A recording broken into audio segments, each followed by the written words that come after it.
बबलू हाथी सुबह सवेरे अकेले वन में टहलने के लिए निकला। वह अपने ही धुन में चला जा रहा था।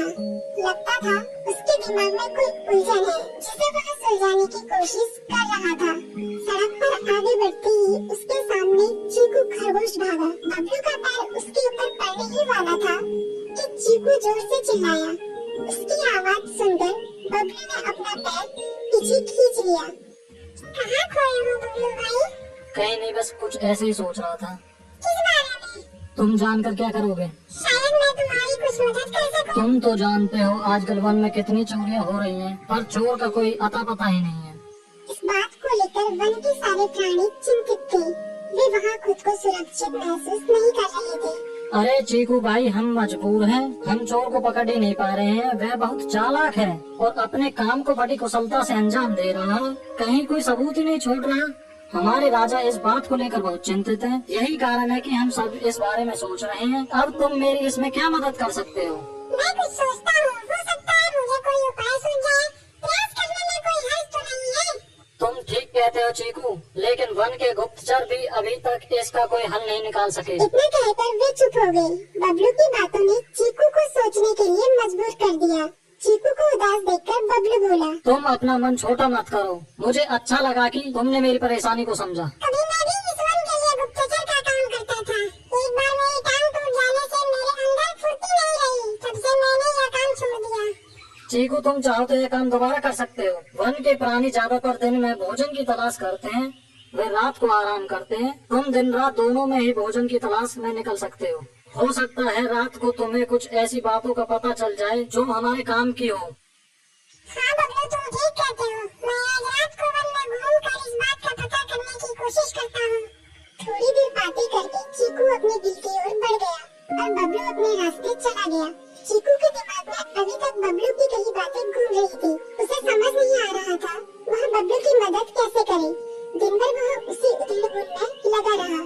शाम होते ही चीकू कुछ सोचने लगा और वह चुपचाप दिल से बाहर निकल आया। चीकू की पत्नी ने देखा तो बोली, इस समय कहाँ जा रहे हो? बाहर खतरा है। खतरा तो सुबह भी रहता है, लेकिन खतरों से डर कर हम भूखे तो नहीं मर सकते। मैं बाहर घूम कर आता हूँ। इतना कहकर चीकू रात को दिल से बाहर निकल आया। कुछ दूर जाकर उसकी नजर बंकू उल्लू पर पड़ी, जो कुछ ही दूरी पर था। वह पेड़ की डाल पर बैठा अपनी गर्दन चारों तरफ घुमा रहा था। वह तेजी से पेड़ की एक डाल से दूसरी डाल पर उड़ रहा था। बंकू की नजर उस पर नहीं पड़ी थी। कुछ सोचकर चीकू पेड़ के पीछे से बाहर निकलकर थोड़ी खुली जगह पर आ गया और वहाँ से बंकू उल्लू को देखने लगा। बंकू ने चीकू को अंधेरे में भी देख लिया, पर उसने उसमें कोई उत्सुकता नहीं दिखाई और अपनी गर्दन चारों ओर घुमाता रहा। चीकू बड़ी देर तक बंकू की हरकतों पर नजर रखे रहा। वह थोड़ी देर तक खुले मैदान में खड़ा रहा, पर बंकू ने उसे देखकर भी अनदेखा कर दिया। उसने महसूस किया कि बंकू के आसपास चमकू चमगादड़ भी मंडरा रहा था। कुछ देर वन में घूमने के बाद चीकू अपने बिल में लौट आया और सुबह होने का इंतजार करने लगा। अगली सुबह बबलू उसी रास्ते में जा रहा था। रास्ते में चीकू उसका इंतजार कर रहा था। आज बड़ी जल्दी आ गए बबलू। हाँ, आजकल मुझे चिंता की वजह से नींद नहीं आती।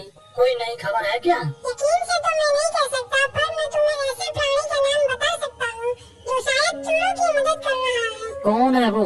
बंकू उल्लू। इतना कहकर चीकू ने रात की घटना उसे ज्यों की त्यों सुना दी। इसे सुनकर बबलू का माथा ठनका। बबलू की आंखें चौंधिया गई। तुम ठीक कह रहे हो। मुझे आज रात बंकू और चमकू पर नजर रखनी होगी। इतना कहकर वे दोनों अपने अपने रास्ते चले गए। बबलू रात को अपने साथियों के साथ बंकू पर नजर गड़ाए रहा। उसकी संदिग्ध गतिविधियों को देखकर बबलू ने उसे उसके साथियों चंकी और संकी लोमड़ के साथ पकड़ लिया। बबलू ने सख्ती से पूछताछ करनी शुरू कर दी। तुम इस समय बंकू चमकू के साथ क्या कर रहे हो? हम चार दोस्त हैं, इसलिए साथ बैठकर पढ़ रहे हैं। चमगादड़ और उल्लू की दोस्ती तो समझ में आती है, पर लोमड़ के साथ दोस्ती कैसे हो सकती है? सख्ती से पूछने पर दोनों ने अपना जुर्म कबूल कर लिया और सभी चोरियों के बारे में बताया जो उन्होंने कुछ दिन पहले वन में की थी। बबलू ने उनके चोरी का सारा सामान भी बरामद कर लिया। बंकू और चमकू